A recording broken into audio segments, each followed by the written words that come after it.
pagi teman-teman STT Saint Paul Bandung dimanapun teman-teman berada. Hari ini teman-teman ketemu lagi sama Alexa yang pasti nggak akan sendirian. Nah, di podcast sebelumnya juga mungkin teman-teman udah sering lihat kali ya, Alexa atau teman-teman yang lain selalu bawa narasumber yang pastinya informatif banget buat teman-teman. Nah, hari ini Alexa lagi kedatangan dosen dari STT Saint Paul Bandung. Nah, tanpa lama-lama lagi mending kita sapa dulu nih. Selamat pagi Pak, selamat pagi, shalom aja lah ya. Siapa tuh teman-teman lagi nontonnya nggak pagi, mungkinnya siang, sore atau malam. Shalom Bapak, mungkin Shalom. bisa perkenalan dulu nih sama teman-teman di luar sana yang mungkin belum tahu Bapak tuh siapa sih gitu. Mungkin bisa kenalan dulu Pak. Ya, salam, selamat pagi Alexa dan Bapak Ibu semua yang menonton. Perkenalkan, nama saya Pendeta Venius Gule. Saya adalah salah seorang pendeta di gereja ONKP dan juga saya sebagai pengajar atau dosen untuk membantu di STT Saint Paul Bandung. Jadi perkenalannya mungkin itu saja ya, Alexa ya. Mungkin bisa dijelasin juga kali Pak, Bapak udah berapa lama sih jadi dosen di STT Saint Paul Bandung? Ya, kalau untuk jadi dosen di STT Saint Paul Bandung ada kurang lebih 3 tahun ya. 3 tahun, 3 lumayan tahun. ya teman-teman ya, lama banget. Lu cukup lama lah gitu Iya, jadi dosen. lumayan. Nah, selain itu Bapak dosen tuh ngajar mata kuliah apa aja sih Pak? Ya, kalau saya ngajarnya fokusnya itu di Perjanjian Baru. Nah, ya, kalau saat ini mata kuliah yang saya ampu itu teologi Perjanjian Baru, lalu teologi sistematika juga, dan ya yang lain-lain lah. Oh, jadi masih banyak lah ya Iya. berarti. Oke. Jadi termasuk ya mata kuliah bibliologi, Apa tuh yang bibliologi, membahas Pak? tentang Alkitab Oh, dan hal-hal yang berkaitan dengan. berarti mata kuliah yang Bapak ajar atau Bapak ampu yang tadi Bapak ceritain relevan kali ya Pak sama Betul sekali. apa sih materi podcast kita nih yang mau kita diskusikan hari ini. Jadi teman-teman, hari ini kita tuh mau bahas tentang masalah Alkitab nih. Masih relevankah dalam kehidupan kita sebagai murid Kristus? Nah, tentang itu sih Pak. Jadi untuk buka podcast kita sekarang, Alexa pengen nanya sih sama Bapak, sebagai seorang pendeta gitu dan dosen juga di STT Saint Paul Bandung, Bapak pernah nggak sih kayak ngalamin malas untuk baca Alkitab gitu? Kalau malas sih ya pasti namanya manusia ya. Pasti kadang-kadang saja misalnya kita mau baca Alkitab tapi misalnya ya kalau pagi-pagi mungkin ya masih ngantuk, jangan dulu Tetapi kita harus melawan kedagingan itu. Jadi kita harus memaksakan diri, menguasai diri, ya harus bangun pagi-pagi, harus membaca Alkitab, diusahakan. Kalau misalnya tidak begitu, nanti tidak jadi-jadi kita membaca Alkitab. Ya, jadi memang harus diniatin dulu kali ya Pak Betul ya. sekali. Oke. Bu Alexa, saya panggil Bu Alexa atau Alexa saja ini? Alexa aja Pak. Alexa Kalau saja. ibu kayak kesannya ibu-ibu banget ya gitu. Saya Yang nanya. santai-santai aja lah Pak. Luar Kita biasa. ngobrol-ngobrol lah, diskusi gitu. Baiklah. Oke, Pak, menurut Bapak nih, apakah Alkitab itu merupakan firman Allah nggak sih? Betul sekali dong, Alkitab itu merupakan firman Allah. Jadi di dalam Alkitab kita bisa belajar tentang Allah, tentang siapa Tuhan dan bagaimana tujuan hidup ini, bagaimana kita harus bersikap. Kita sebagai umat Kristiani, kita belajar Alkitab, maka kita pasti bisa mendapatkan tujuan hidup ini. Demikian Alexa. Oke, nah tapi Pak, bukannya Alkitab itu tuh sebenarnya ditulis sama ya kita manusia gitu kan? Nah terus kenapa Bapak sebut sebagai firman Allah gitu? Misalnya kan dalam Alkitab tuh kita ada menemukan berkatalah Abraham misalnya, atau berkatalah Ishak, atau berkatalah Paulus, dan masih banyak lagi gitu yang kata berkatalah. Nah, bukankah itu tuh sebenarnya ya diciptakan oleh manusia gitu Pak, narasi manusia? Itu menurut Bapak gimana? Ya, jadi kekristenan itu merupakan fakta sejarah. Jadi Alkitab kita itu ada ya oleh karena sejarah yang fakta. Jadi berdasarkan perjalanan kehidupan manusia dan di dalam itu Tuhan menyatakan dirinya kepada mereka, itulah yang mereka tulis. Nah, oleh sebab itu ya Alkitab yang dituliskan dalam Alkitab itu semuanya bukti sejarah. Jadi bagaimana misalnya ketika Musa misalnya bertemu dengan Allah, ketika Allah memberikan hukum Taurat kepada Musa di Gunung Sinai. Jadi itu fakta sejarah semua. Dan juga ketika Allah berulang-ulang kali menampakkan diri kepada orang-orang di zaman perjanjian lama. Jadi sebenarnya begini, walaupun itu ditulis manusia, tetapi ingat bahwa mereka itu diilhami oleh Allah. Jadi ketika mereka menulis Alkitab itu, mereka itu diilhami oleh Roh Kudus Allah, sehingga mereka tidak hanya menulis berdasarkan sesuai dengan keinginan mereka sendiri. Otomatis Allah selalu menuntun dalam hal menulis Alkitab itu sendiri. Dan kalau kita melihat seperti yang Alexa tadi bilang, bukankah dalam Alkitab itu berkatalah Abraham, lalu kemudian berkatalah Paulus, berkatalah Ishak, berkatalah Sarah, dan lain-lainnya lah. Kan itu manusia kan begitu. Nah begini, walaupun itu kata-kata manusia ada yang seperti itu, tetapi ingat bahwa semua isi dari Alkitab itu diilhamkan oleh Allah. Ketika para penulis menulisnya, menarasikannya, itu Roh Kudus Tuhan yang selalu menuntun mereka, sehingga apapun yang ditulis di dalam Alkitab itu adalah firman Allah tanpa salah. Kurang lebih seperti itu, Alexa. Oh, jadi berarti meskipun manusia yang menulis, tapi tetap ada tuntunan dari Tuhan sendiri, dari Allah sendiri gitu ya, Pak? Betul sekali. Jadi diilhami oleh Tuhan, ya, diilhami. Dan kalau kita melihat berdasarkan apa yang dituliskan dalam Alkitab itu, sebenarnya tidak ada kontradiksi sama sekali. Kenapa ada orang yang berkata selama ini, misalnya mungkin Alexa pernah dengar ya, ada orang-orang berkata, wah Alkitab kontradiksi, Alkitab berbeda antara apa yang disampaikan oleh penulis yang satu dengan penulis yang lain. Itu sebenarnya adalah karena kesalahpahaman dalam hal memahami dan juga menafsirkan Alkitab itu sendiri. Ya, jadi sebenarnya tidak berkontradiksi, Alexa. Jadi sebenarnya kalau misalnya mau mendalami lebih lagi mengenai Alkitab ini, kalau dalam ilmu teologi itu bidang yang mempelajari tentang Alkitab ini sebenarnya adalah bidang ilmu bibliologi. Ya, tadi Bapak sebutin ya. Betul sekali. Jadi bibliologi itu adalah merupakan ilmu yang mempelajari tentang Alkitab, ya. Jadi yang di dalamnya mencakup misalnya penyataan Alkitab atau revelation, lalu kemudian pengilhaman Alkitab atau inspiration, lalu kemudian pengkanonisasian Alkitab atau canonicity, lalu kemudian ketidaksalahan Alkitab, ineransi, lalu kemudian kewibawaan Alkitab, authority, keaslian Alkitab, authenticity. Kemudian kepercayaan Alkitab, credibility, lalu kemudian penerangan Alkitab, illumination, lalu kemudian penafsiran Alkitab, hermeneutik, dan berbagai manuskrip kuno, dan pokoknya hal-hal yang berkaitan dengan Alkitab. Nah, kalau misalnya Alexa mau belajar Alkitab lebih dalam, ayo masuk di ST Saint Paul Bandung aja. Ya, jadilah mahasiswa. Jadi biar tahu, biar kalau misalnya selama ini Alexa dengarkan ada kontradiksi di dalam Alkitab, jadi terjawab kalau misalnya Alexa ini mau belajar menjadi murid Kristus di ST Saint Paul Bandung. Mau nggak? Gimana ya, Pak? mungkin untuk saat ini harus belum digumuli dulu, ya. Kan kalau sesuatu itu harus ada pergumulan dulu, Pak, harus dipikirkan dulu. Mungkin tapi teman-teman di luar sana mungkin aja ada Pak yang mau udah tertarik nih ngomongin masalah Alkitab kan, karena ya sekarang kan mungkin topiknya relate gitu kan sama kita sekarang, relevan gak sih? Terus teman-teman di sana juga mungkin mikir iya kali ya, mungkin kalau misalnya dipelajari lebih jauh, ternyata belajar Alkitab tuh seasik itu gitu. Iya, betul. Tetapi kalau misalnya Alexa juga nanti mau belajar juga, bisa juga, masuk aja. Bisa banget, nah, makanya digumulin dulu. Jadi jangan hanya belajar psikologi terus kamu itu. Jadi belajar juga ada relevansinya sama teologinya, betul, mungkin gitu, Pak. Betul. Oke, kita lanjut lagi nih, Pak.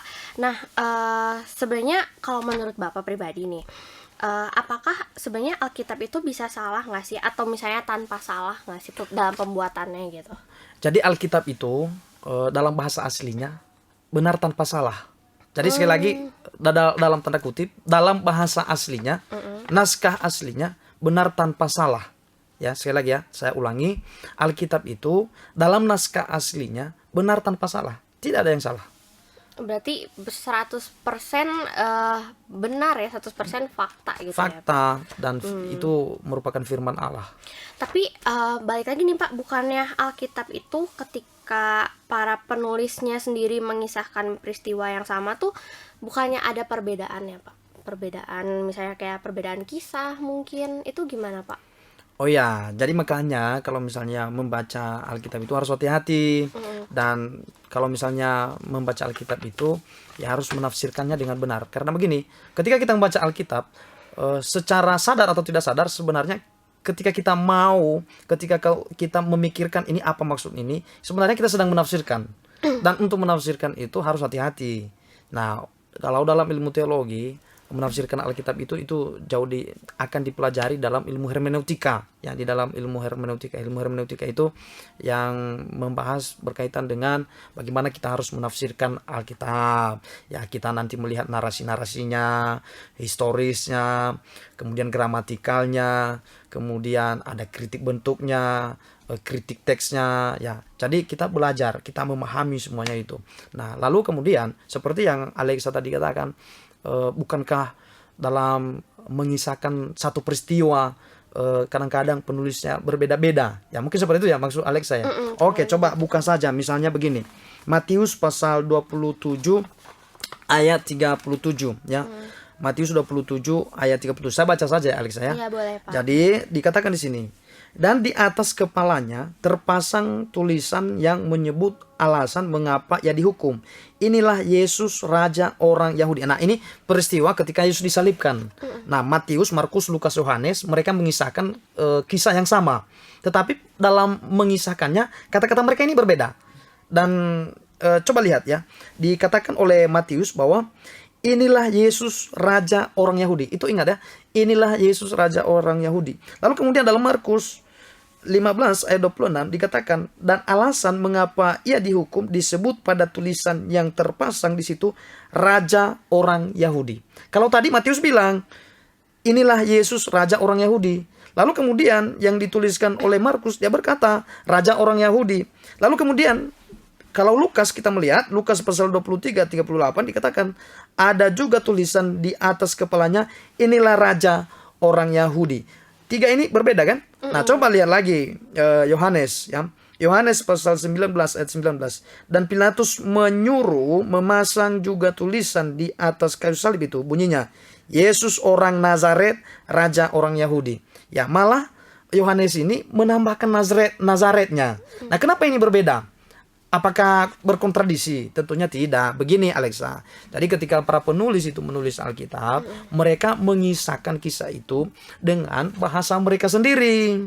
Ya, bahasa mereka sendiri. Karena begini, ketika peristiwa-peristiwa ini, Alkitab ini tidak langsung ditulis pada tahun itu, tidak langsung ditulis pada masa itu, tetapi ada yang namanya tradisi lisan, ya, tradisi lisan, dan juga ada tradisi tulisan. Mungkin misalnya kayak semacam catatan-catatan atau agenda-agenda misalnya beginilah, misalnya Alexa misalnya melihat suatu peristiwa hari ini lalu dicatat-catat, lalu kemudian informasi itu menjadi buah bibir bagi orang lain.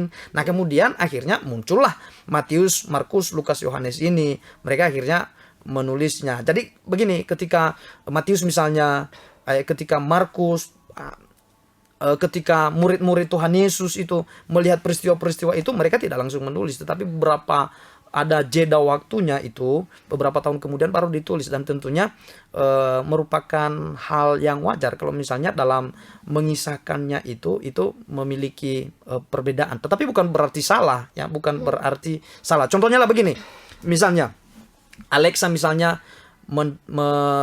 menceritakan kepada orang lain di luar sana, mungkin kalau misalnya keluar dari tempat ini nantinya, ruangan podcast ini, lalu kemudian Alexa keluar dari ruangan ini, lalu kemudian Alexa bilang, tadi saya sudah podcast kepada Pak Venius. Nah, apakah itu salah? Benar kan? Betul, memang Pak. Betul bahwa Alexa hari ini sudah podcast dengan saya, Pak Venius, kan begitu. Nah, lalu kemudian tiba-tiba Juga Ariston, karena Ariston sedang memegang kamera pada saat hari ini. Tiba-tiba dia keluar, lalu dia juga cerita kepada orang lain. Tadi di dalam ruangan podcast Alexa sedang wawancara podcast dengan Pak Pendeta Venius Gule MTH contohnya. Apakah Ariston salah? Enggak. Tidak kan? Jadi sama-sama benar. Jadi tidak ada yang kontradiksi, Alisa. Jadi harus percaya bahwa Alkitab ini firman Allah tanpa salah, benar tanpa salah. Jadi tidak perlu diragukan.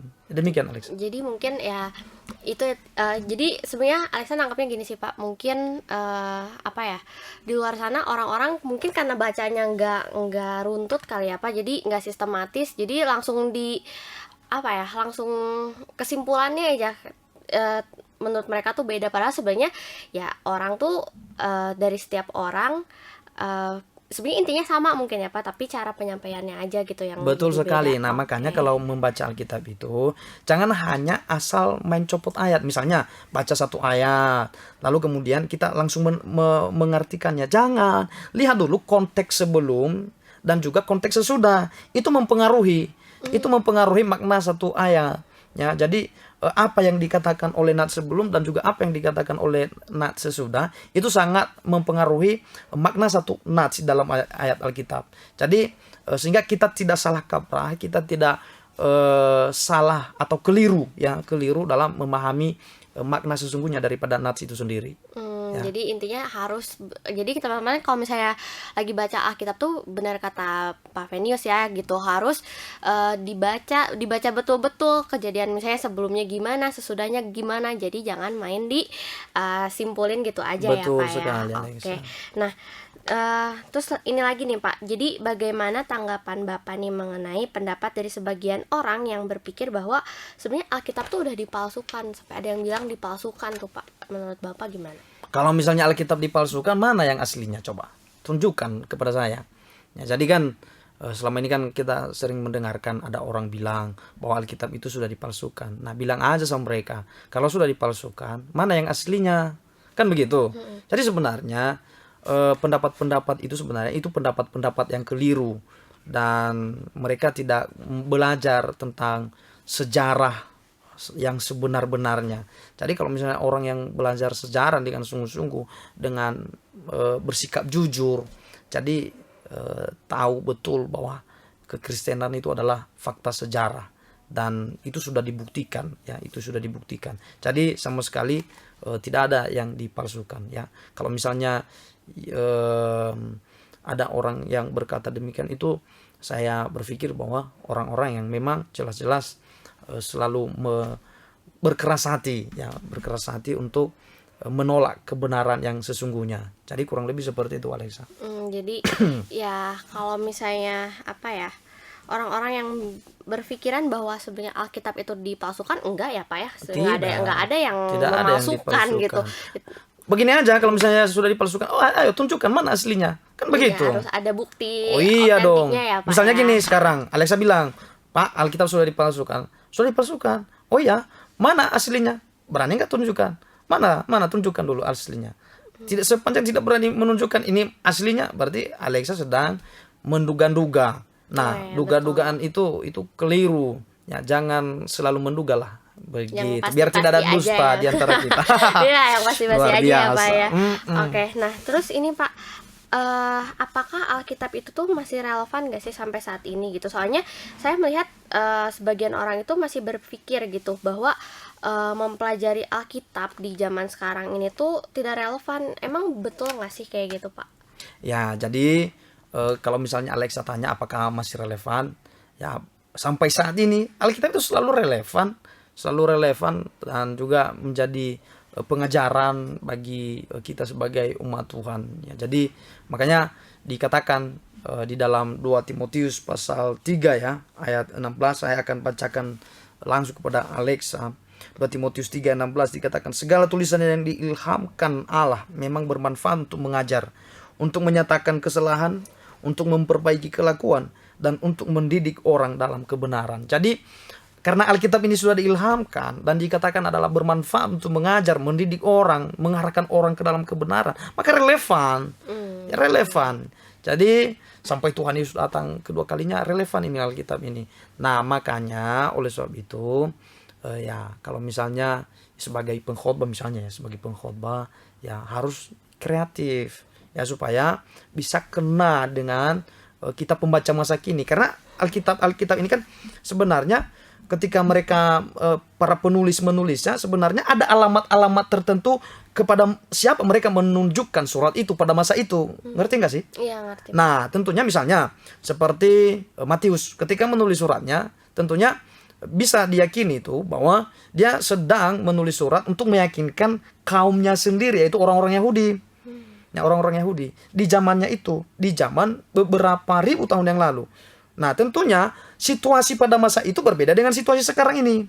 Sekarang ini zaman teknologi semakin canggih, kan begitu.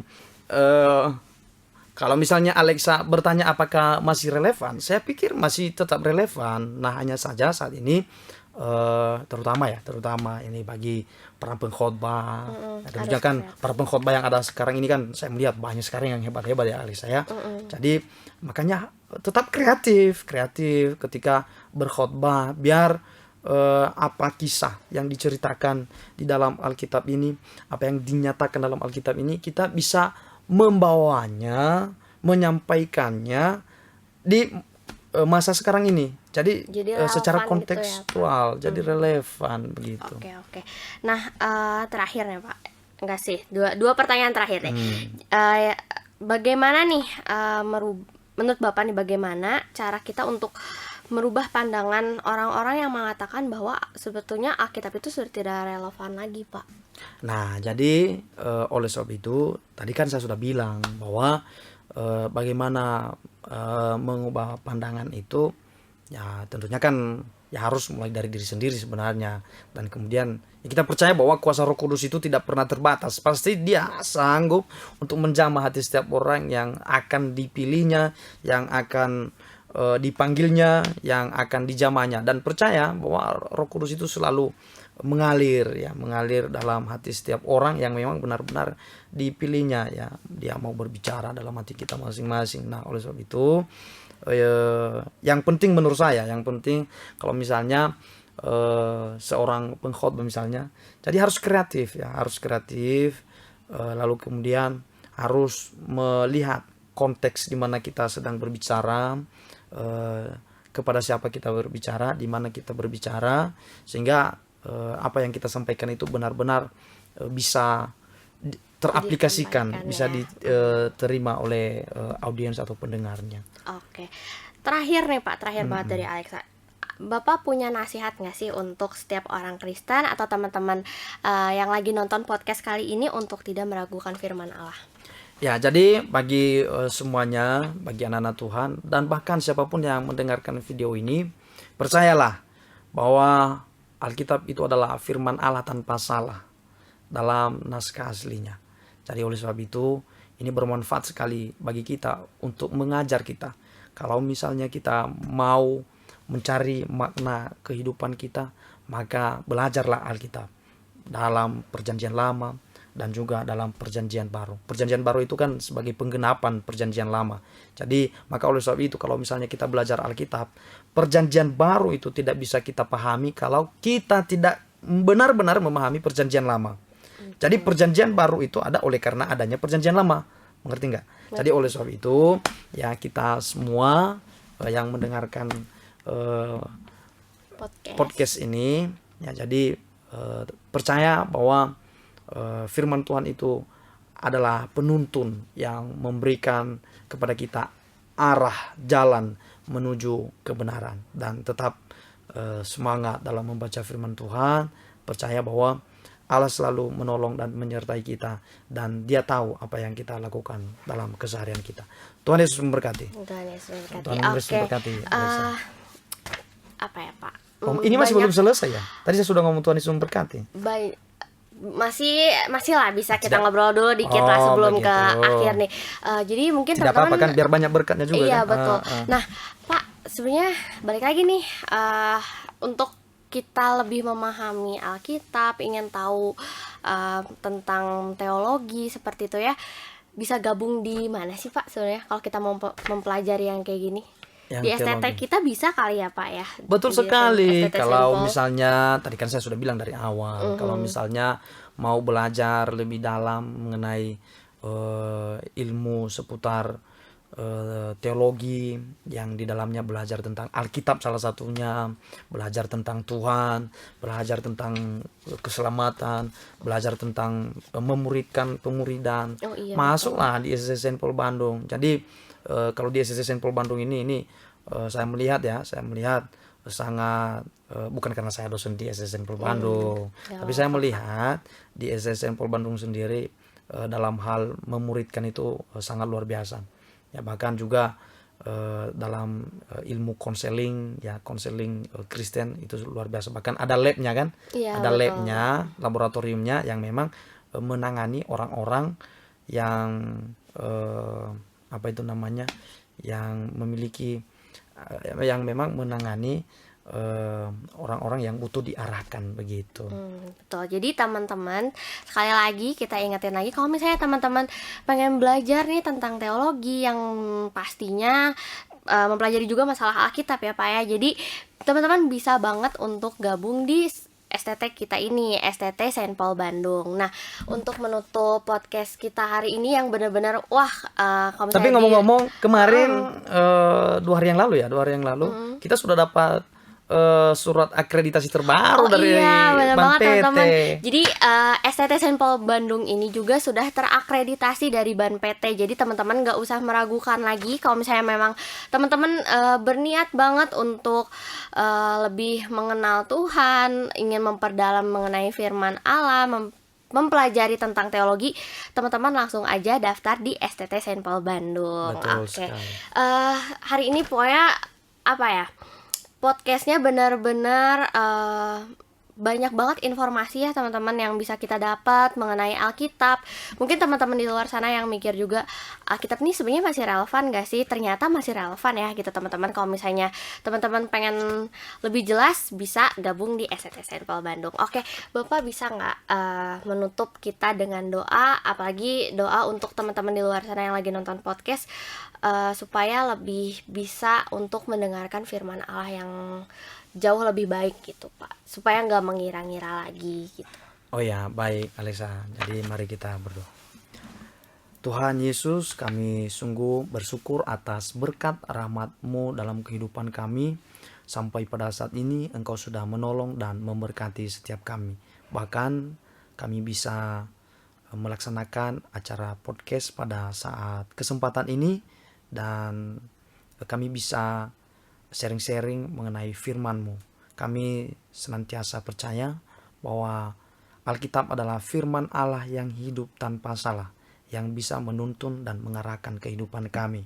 Karena di dalamnya kami bisa belajar tentang apa dan siapa Engkau, dan oleh sebab itu bagaimana kami harus hidup. Maka kami mohon kepada Engkau, kiranya Roh-Mu yang kudus yang menuntun kami, sehingga siapapun yang mendengarkan podcast ini bisa dijamah dan bisa semakin sungguh-sungguh dalam mendengarkan firman Tuhan, bahkan juga dalam membaca Alkitab. Terima kasih Tuhan. Segala puji, hormat, kemuliaan bagi Yesus Kristus Tuhan kami yang hidup, yang sudah ada dari dulu, sekarang, sampai selama-lamanya. Amin. Amin. Oke teman-teman, sekian dulu podcast pada hari ini. Terima kasih banyak Pak Venius atas Sama-sama. waktu dan kesempatannya bisa ngobrol-ngobrol bareng, diskusi bareng sama Alex hari ini. Teman-teman juga jangan lupa selalu pantengin channel YouTube kita, channel STT Saint Paul Bandung, untuk ada video renungan, ada video podcast yang pastinya bakal menghadirkan narasumber-narasumber yang informatif dan pastinya nyenengin banget. Nah, teman-teman juga jangan lupa untuk like, komen, share, Subscribe. dan subscribe Oh, ya, subscribe. subscribe Pak. Subscribe, ya, Jangan untuk lupa saya untuk subscribe. subscribe channel YouTube kita. Oke, sampai jumpa lagi teman-teman. Berbagi ini juga bagian daripada berbagi firman Tuhan. Betul. Oke. Sampai jumpa di podcast selanjutnya. Dah.